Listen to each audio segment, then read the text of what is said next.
forever, and sometimes sometimes you just think that this is, I don't know. It is so temporary. You forget that you're only this old, and you have so much more life to go.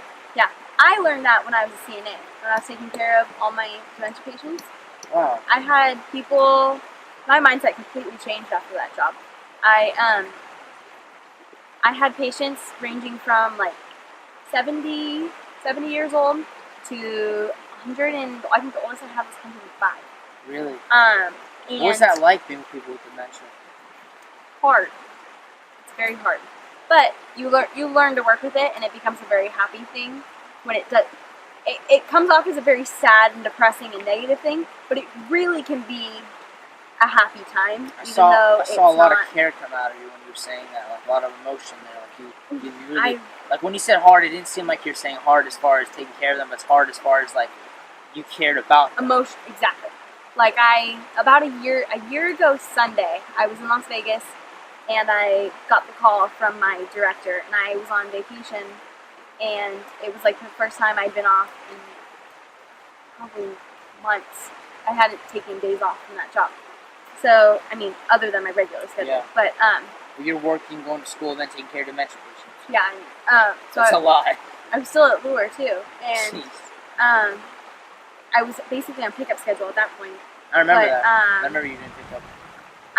We went back to hosting one night. We hosted together. And told me how we should clean the menus because we don't clean them and how disgusting that is. Yeah. Gross. Keep going, sorry. But I got a call when I was in Las Vegas, and my director texted me. She called me, and then she texted me, said, "Hey Sam, I just want to let you know Kelly passed away." And my first day at that job was one of my patients. It was her first day living there. So I didn't know what the hell I was doing. She didn't know what the hell she was doing there. So she and I just gravitated towards each other. Is that Kelly? And I kind of like made up her schedule, and I was really the only one that I took care of her that first day. And so then I was Kelly's girl, and she just became my family. And it's like, you know, you go to work at a restaurant, and then when you go home, you go to see your family, and you like relax a little bit. It was weird because I'd go from my house, and then I'd go there, and it was like I was going home to like grandparents almost, you know. And all you did was you gave them dinner, and you gave them their meds, and you took care of them. You got them ready for bed, and then you got them in bed, or you'd watch a movie with them, or just basic needs. And it's very rough on the families, and it's too hard to take care of them for the families. So that's why a lot of them go into a care center where they can get better provided care from people who are trained to take care of them, and people who get breaks from taking care of them, because it takes a toll on family members.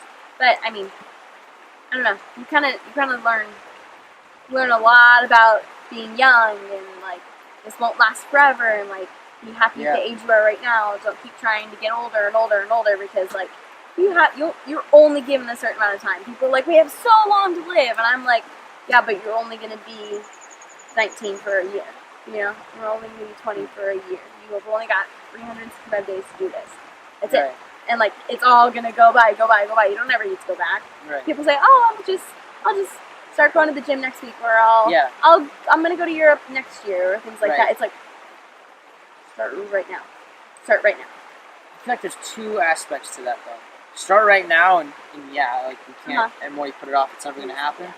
But also, when you're out there putting out, you know, you're working and you want to get this job and it's not happening, don't worry about it. You have, like, there's two aspects. You have time. You have time, but keep working. But also keep working at it. That's a good mix of both. Do you think that you kind of got changed in a way from working with these people, the dementia patients? Like, oh yeah. Because I wish I could still be at that job, but it doesn't. It doesn't pay well enough for me to do the traveling that I want to do. Because as you were talking, like, I just saw a lot of oh my god, deepness and knowledge. I love that place. That job was hard. There were nights where I left and I was like, angry, or I was upset, or I was crying, or things like that. Like it's given you an idea. I have a whole new aspect on life after that job.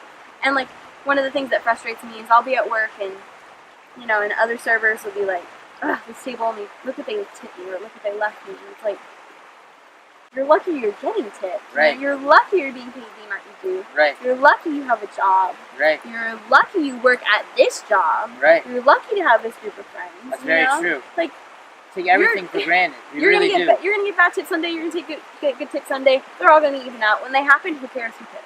Just because we have everything so good, we really do. So, I really wish I could be at that job, but it doesn't pay well enough for me to support myself. It takes a lot of toll on you too. I think that was good. The amount you did it, I think it helped give you some insight and knowledge. So it's very I love that job. So love it. I love it. Yeah, it really makes you appreciate the life that you're given. So.